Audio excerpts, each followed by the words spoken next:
Ladies and gentlemen, I am here with a dear friend who I'm going to introduce you to in a minute.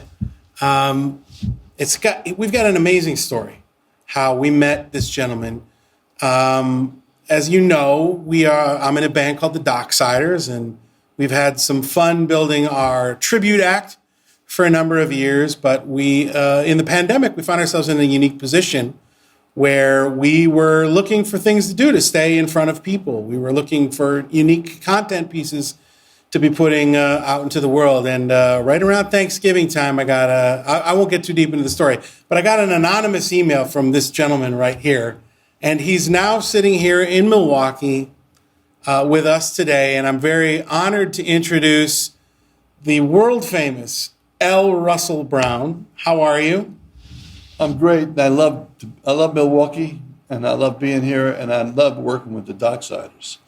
It has been an experience, and an uplifting experience, and it's made me feel younger than my years. That's great. You don't look a day over, I don't know, what's the right number to say? You don't look a day over... I don't look a day over 91. You don't look a day over 91. You don't at all. So, okay, before we get too deep into the how you met us, why don't you tell our audience just a couple of the songs that you've written in your illustrious career? Well, my first, let's call it million sellers, was from a group not too far from here, from Detroit. It was called Mitch Ryder and the Detroit Wheels. And they had a couple of hits, and I was blessed to have the third hit, Sock It To Me Baby, which sold 2 million records. It was banned in 8 cities.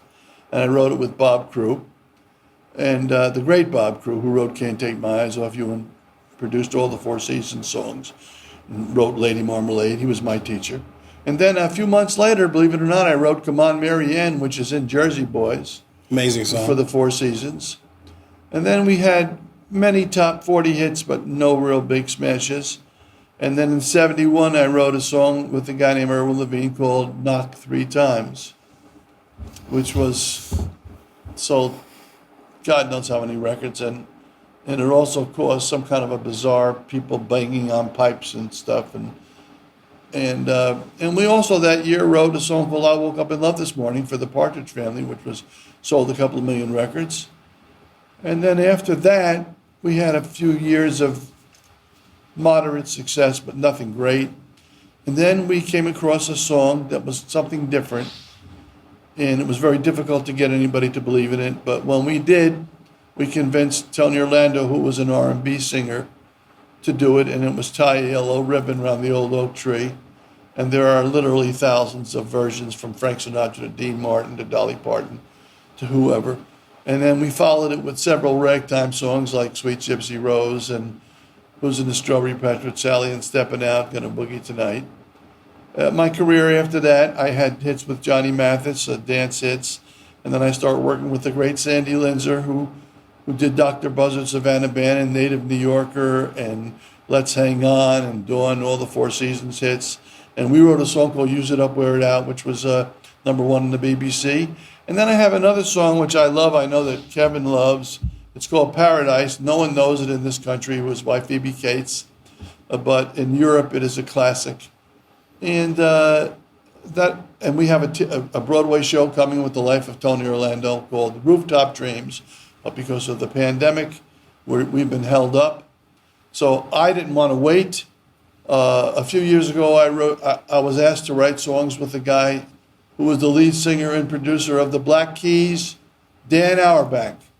And Danny and I wrote 79 songs. And I didn't want to wait till after I died for these 79 songs or any of them to become successful. So I said, I got to get some of these songs out. They're too great. And that's... So you're sitting at home and you've got this pile of songs that you wrote with Dan Auerbach of the Black Keys, these new songs, this classic, iconic songwriter that you are. You've got these new songs, you're trying to figure out what the next move is, and you were on a rabbit hole on YouTube watching some Bee Gees, if I recall correctly, right? I was looking up to hear I Just Want to Be Your Everything by Andy Gibb. And as I looked up the title, I seen a group, the Docksiders. I said, I didn't know anybody else did this song.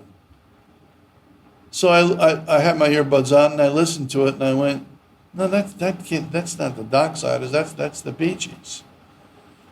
So I listened to it again and then I heard the end of it. I said, wait a second, this is like a more soulful version of the Bee Gees. Even, I said, did this people make their own music? Am I hearing the track sang against that? I was confused. I said, this is phenomenal. So I was so provoked at how great, I said, I have a perfect song for this guy. I said, these people, then I listened to Magic by another one of the Docksiders, and that's Erin Suker, who was Kevin Suker's wife. And it blew me away. And I came to at 3 o'clock in the morning, I said, the only reason these people haven't had their own hit is because they haven't had their own hit. So I said, let me look up and Google the Docksiders, and I come up with Kevin Suker Entertainment. I got an email address. I said, let me send him a song. I know it's 3:30 in the morning, and it's a little crazy, but so let me try it. So I sent it anyhow because I'm one of those guys who doesn't know how to lay down. And the next day, I said, this guy's going to say, this man is out of his mind, sending me something 3:30 in the morning. The next day around 3 o'clock, I got a phone call. I love that song. Call me immediately. I got a text message. What's crazy about it, it's like, and I said it to a couple of the guys in the band, I explained, who you were, and I think in your email you said, go Google me to know I'm not full of crap. Go check me out. So, I see your Wikipedia page, and I'm looking at these songs, and I mean, first of all, one of the songs you've written has played a very significant part in my musical development. Tie a Yellow Ribbon. In 1977, my grandfather introduced me to the song, and I learned what wearing a needle on a record player out was. I had no clue what I was doing, but my grandfather told me he had to go to the record store to buy new needles because I played that song too much. So your song made such an imprint on my life in song and in music and in creative production. So I was ecstatic to see that email. And when you sent the song to me, I said to a couple of the guys, it was like opening a time capsule. I think you said the demo was recorded in the early 80s, 82. And it was like a glimpse into the past. And I loved it. I think, first of all, I think the song is phenomenal, like all of your music. But man, was it exciting to kind of do that. But the story continues there. We decided that we were going to record your song.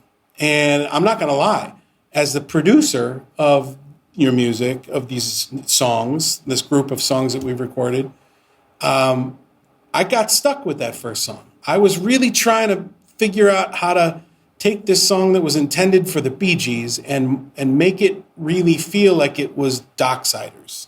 And I got stuck and we got hung up. And during that process, I said, you have something for a female singer? And this is going to be great. It's going to transition us into what most likely will be the first song on our album, called The Whispering Wind Blows On By. You sent me this song that you wrote. Well, when you asked me, do you have something for a female artist, I said, let me think about it. I didn't instantly answer. Right. So I thought for 25 minutes. I said, I have a great song that came out as a country artist, with a country artist, and it was I always felt it was spectacular, and my family and my friends have always told me and were real tough on me about it. How could you let that song go by? So I said, I do have a certain song, and I'll send it to you. And I sent The Whispering Wind to Kevin, and not only did he love this song, and did Erin love the song, that's when he started to say, wait a second, I want more songs from you. And it started to flow. And as I sent each song, he started producing these songs and playing them back for me. And the more I heard them, the more pumped up I got. And the more I looked deeper into my catalog. And I realized that I'm not going to wait for my Dan Auerbach songs to come out. Or some of the great songs I have. So I looked at my catalog of mostly throwaways. Songwriters write 20 songs to try to find that song. I'm no different. I don't care if you're Burt Bacharach, if you're Irving Berlin, you're going to write 20 songs to try to find, or you're Paul McCartney, to try to find that great song. Every song, most of them is just another ladder trying to get up to find that song. So I picked what I thought were the cherries, and I sent him, and he put together, using some of the greatest singers I've worked with, this incredible album, which we finished, I would say he finished last night. I sat behind him and watched. And Tony Orlando asked me why I was possibly going to Milwaukee to assist Kevin Sukar, one of the greatest engineers in history, in a mix. He said, "Have you lost your mind, Brad?" You know, I knew I liked Tony Orlando, but I love him even more for saying those nice words about me. So, you know, this gets us to another song on the record. You know, what I think is amazing, and this makes a lot of sense to me. This is the way my brain worked.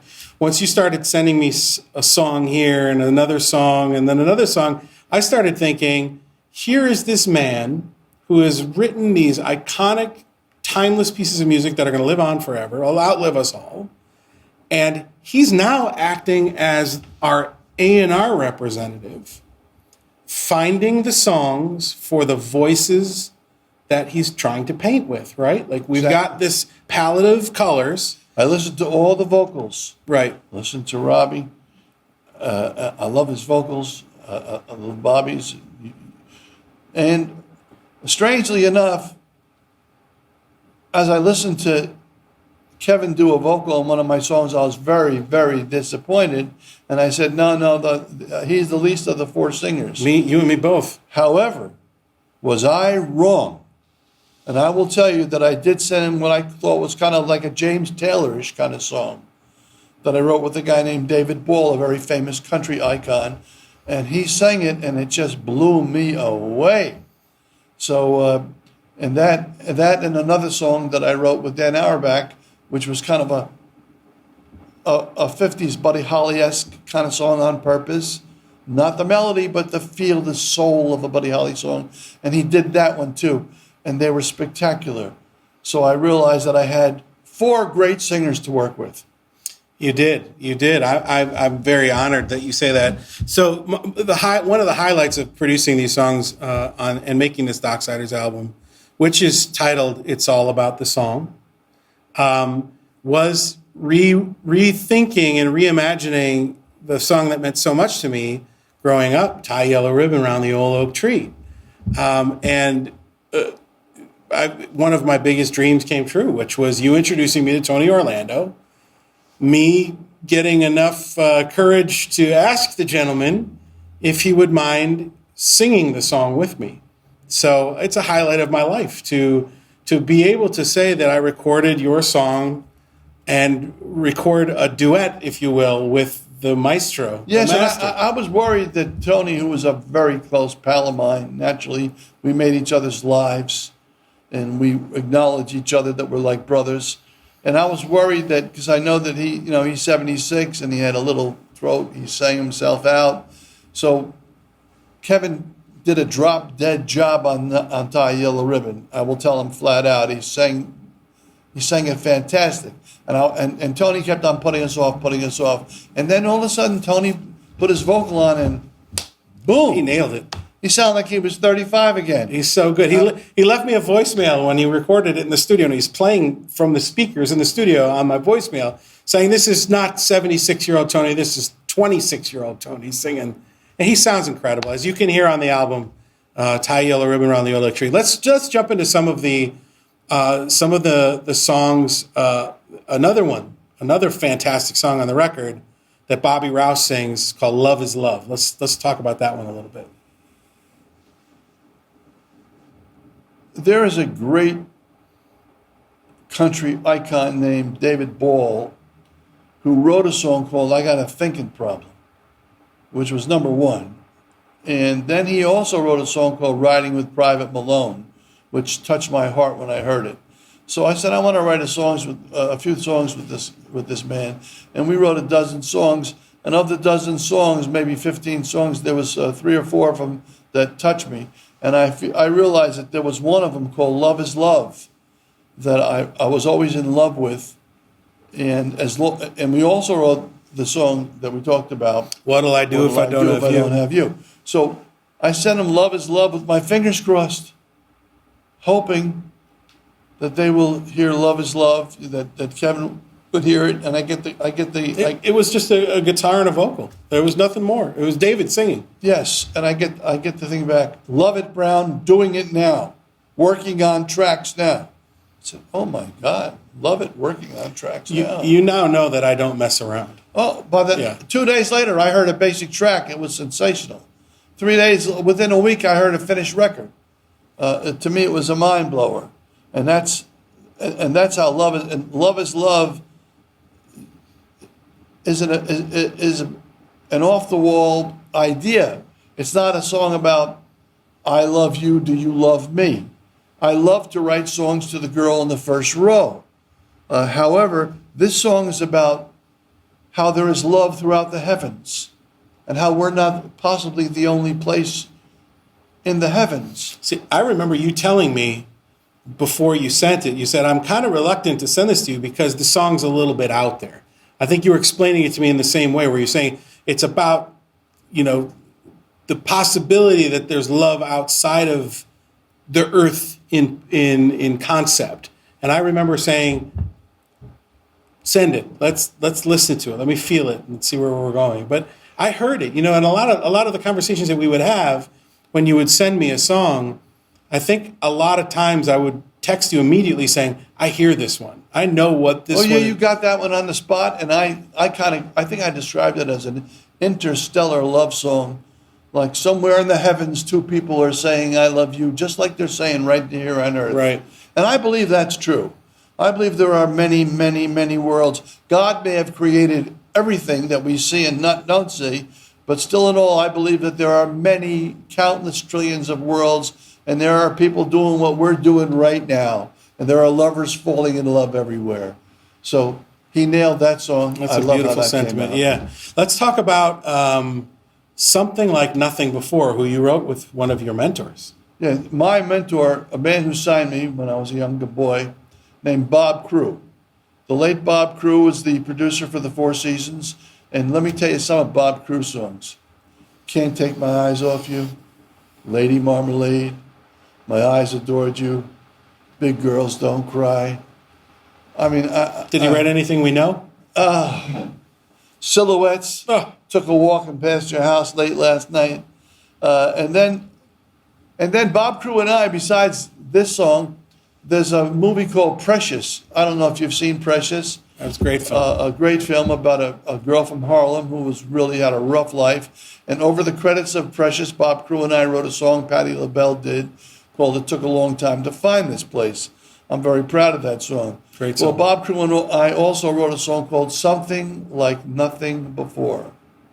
And I sent Something Like Nothing Before to Kevin, and Kevin instantly said, I have to do this song. You know why?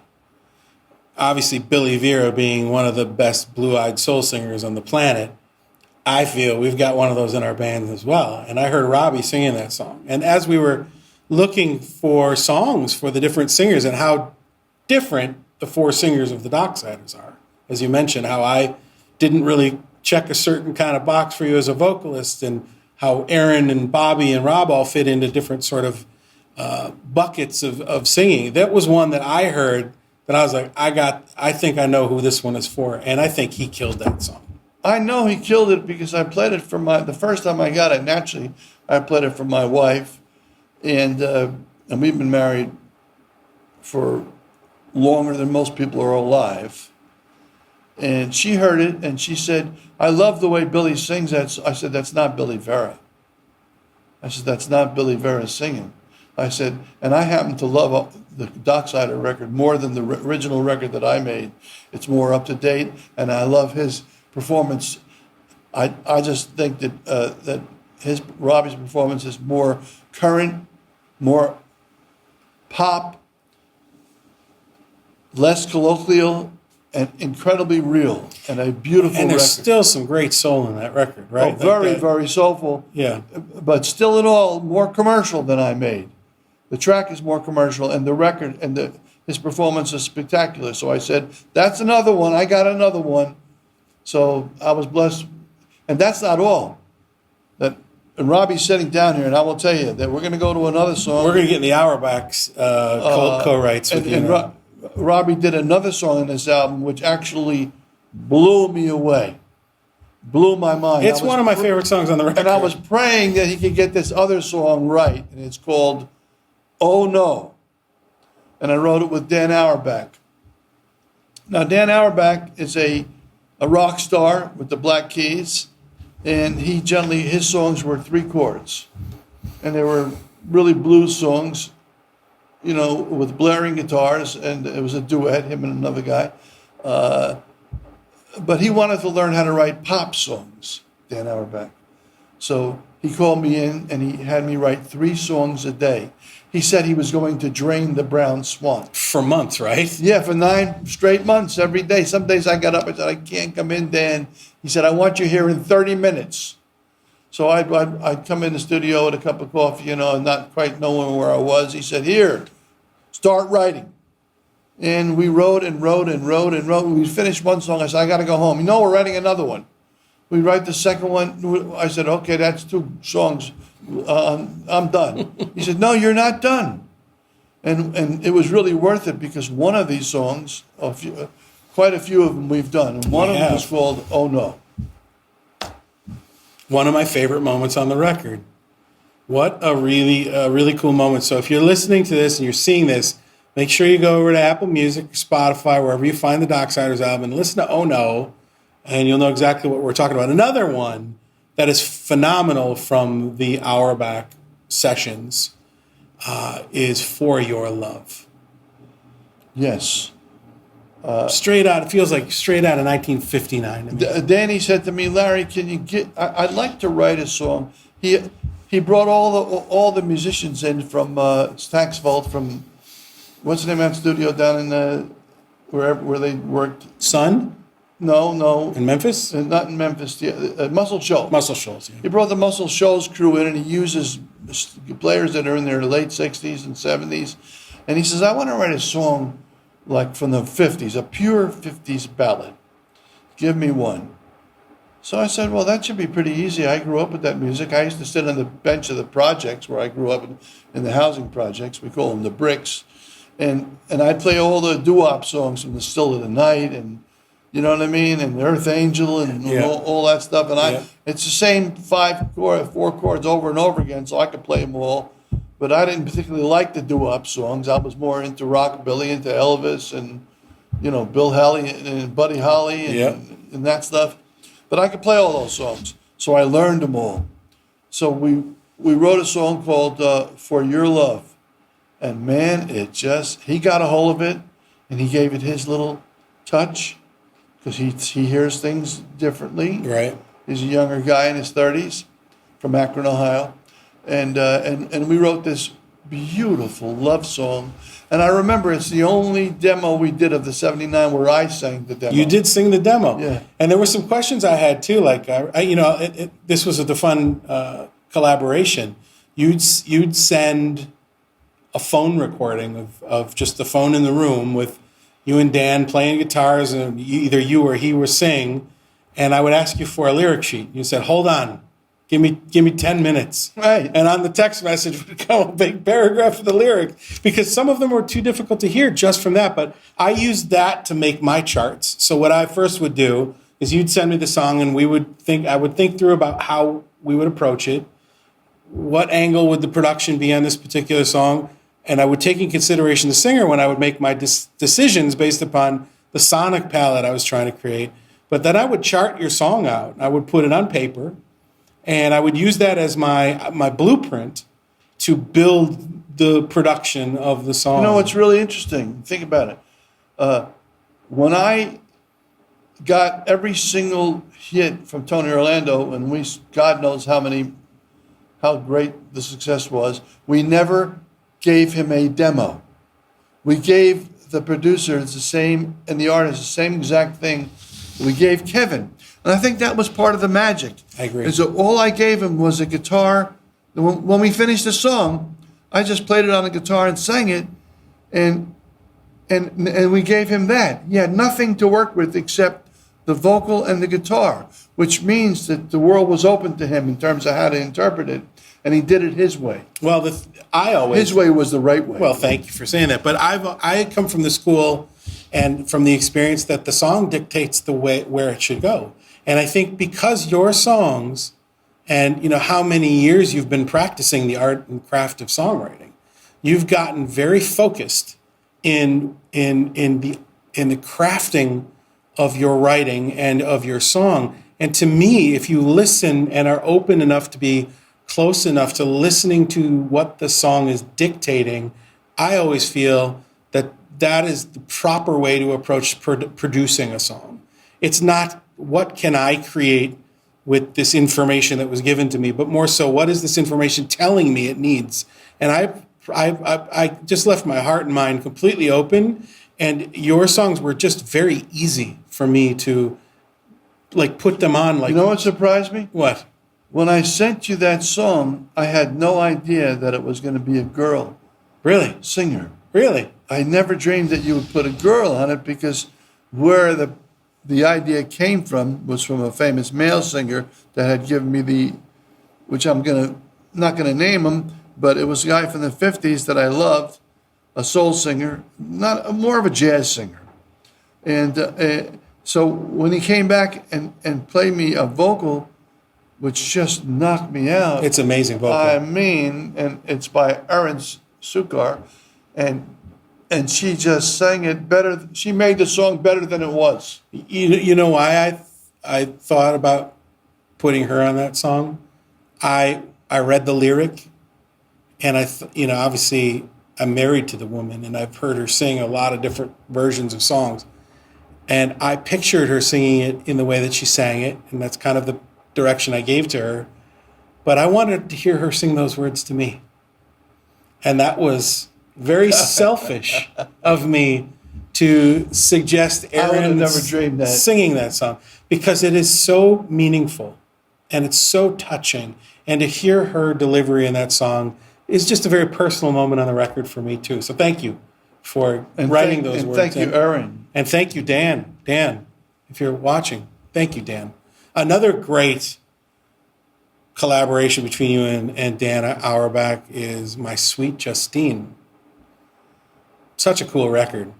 And that's a fascinating story. One day, Dan says to me, he brings out a copy of a Bee Gees album, and he takes the album cover and he says, Larry, I'm interested in the way they write songs, I'm interested in their album covers, and he's taking pictures of them. He says, I use some of the ideas of the album covers for my album covers. So I said to him, do you know anything about how they write songs? He says, no. I said, well, Frankie Valli once told me that Barry Gibb told him something, and I was amazed, because that's how I like to write songs. And that is this. Barry Gibb says he doesn't write verses and chorus. He writes all choruses and strings them together. They're all hooks. So the whole part of it is a part you can sing. It's a singable part. He says, well, let's write a song like that. So we wrote this song called Sweet Justine, and the three parts are all like hooks. Yeah, they are. And it was another spectacular song. I listened to it last night again. I listened to the entire album. I've been listening to this album over and over again, trying desperately to find something wrong with it, and it scares the life out of me that I can't. I'll tell you, Wow. It's really great. That means a lot. That's good. And Sweet Justine came out fabulous. It certainly did. Let's talk about Sandy Linzer. Sandy Linzer, you have a song that you co-wrote with him on this album. One of the very last songs that I sent Kevin was a song I wrote with Sandy. Now, let me tell you a little bit about Sandy Linzer. The reason that there are so many great songs in the Docksider album is not because of L. Russell Brown alone. That's for sure. I have been the accomplice of geniuses, great songwriters who have scolded me as we worked and pushed me and prodded me and given me great lyrics. And this is some of Sandy Linder's work. Native New Yorker, A Lover's Concerto, Let's Hang On, Dawn Go Away, Working My Way Back to You. You know, with the Fresh, Cool in the Gang. Fresh, but Cool in the Gang. And you know who did Working My Way Back to You? He also produced Dr. Buzzard's Savannah Band and was nominated for a Grammy for Cherchez la Femme and all that great music. And I mean, and then together we had written a calypso song called Use It Up, Wear It Out, which was number one on the BBC Pop for 3 weeks. Great song.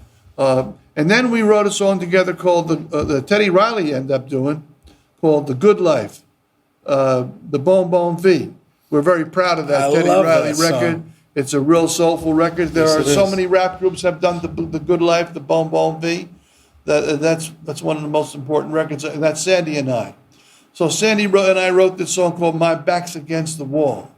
I said, let me send it in as my final throw to the end zone, and I sent it in, and once again Kevin says, "Doing that, Brown. I love it. I love Sandy Linder. I love this song."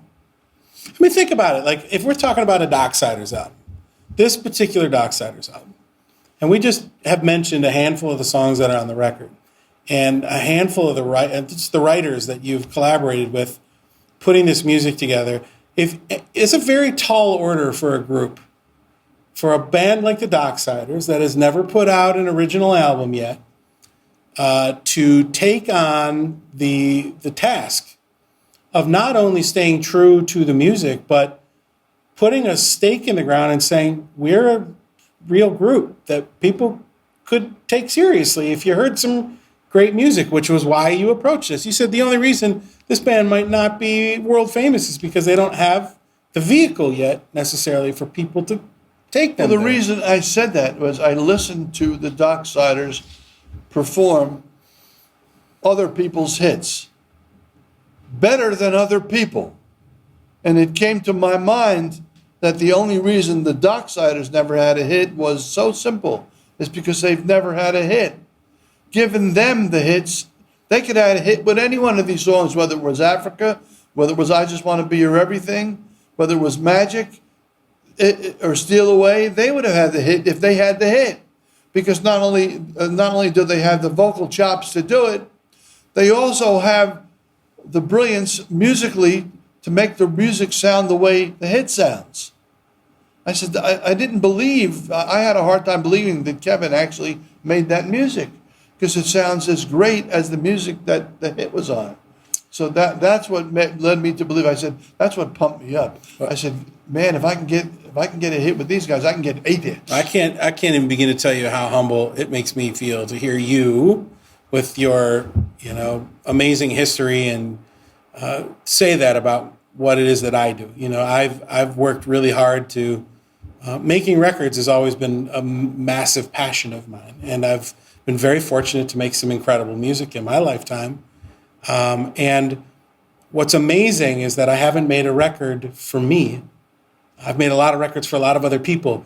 It's been about 18 years since I've made a record that I have personally been involved in. And you did something else too. Being also the leader of this group, also a very democratic leader. When I say this, because here's what he did. He said, Larry, I have 4 artists. I want every artist to have equal amount of time. So we had another song that I wrote with Dan Auerbach. I said, let me send this song. This is like a song, kind of like almost like from the 40s. I said, I'm going to send him something really off the wall. And when I wrote it with Dan Auerbach, I said, Dan, I want to write this song. It's a girl's. He said, what do I want to write a girl song? I want songs for me. I said, give me one, please. So we wrote this song called I Wonder Who He's Holding Tonight. And it just came out fabulous. And I said, I wonder if he'll get it. And I mean, I never sent him a song like this. Now I'm taking him to another place. I sent it to him. He says, I got it, Brown. I know what to do with this song. Have no fear. And I'm going to do it with Erin. And did she do it? She killed it. She did it. I'm talking about chills on the neck, baby. Yeah. She murdered it, and he did it exactly. They got it right. So this album has come together in such a way that I'm saying to myself, I don't think there's a hit here. I think there's half a dozen or more hits here. We definitely made an album the way that albums used to be made. Right? There is no group I could think of that had 4 lead singers except for the Beatles. Erin delivers her second vocal, and she delivers it in such a way that I felt it was so great that it should close it. I mean, it's just my personal opinion, that it's so fabulous that I think it's the last statement that the album should make. Now, the first song I sent him, beside the song that motivated me, was a song that Erin also sang called The Whispering Wind. Mm-hmm. I love the idea of Erin opening this album, Ladies First, with this beautiful song, and closing the album, and everything else in between. I love it too. It's a great idea. We were talking about records aren't made the way we made records. Right? Today, records don't have, I mean, I'd like to go on record and say that this album is very deep on hits. There's hits on this record. I don't care how you cut it. There are hits on this album, and I don't hear a lot of albums today. There's a couple artists out there, Adele. She puts out some records that are, very, very strong. Well, the guy that did Perfect, Ed Sheeran, another great artist, John Mayer, right, another great artist. But I think we've made a record that, these are the type of albums I grew up on. Records that were just so rich in song. Let me give you a little test. I was not a little test, a little proof of that. I was in Puerto Rico and I met a very famous football player, Pac-Man Jones. You may have heard of Pac-Man Jones. And I met him in the elevator, and he looked at me. He had his white suit on, and he said, "You know who I am?" I said, "You look familiar to me." He said, "I'm Pac-Man Jones." I said, "Is that right?" And he got off at the 4th floor. I got off with him. I said, "Let me tell you who I am." So I did my number about who I am, and he went, "No kidding." He said, "Man, it's a pleasure to meet you." I said, "You play for the Titans. I'm from Nashville." He said, "Yeah, I'm in Cincinnati now." So I go upstairs in my room. I tell my wife. She says, "Call him." So I call him. I said, "Pac-Man." He said, "Yeah, Brown." I said, "Pac-Man, where are you having dinner tonight?" And I'll get down to music in a second.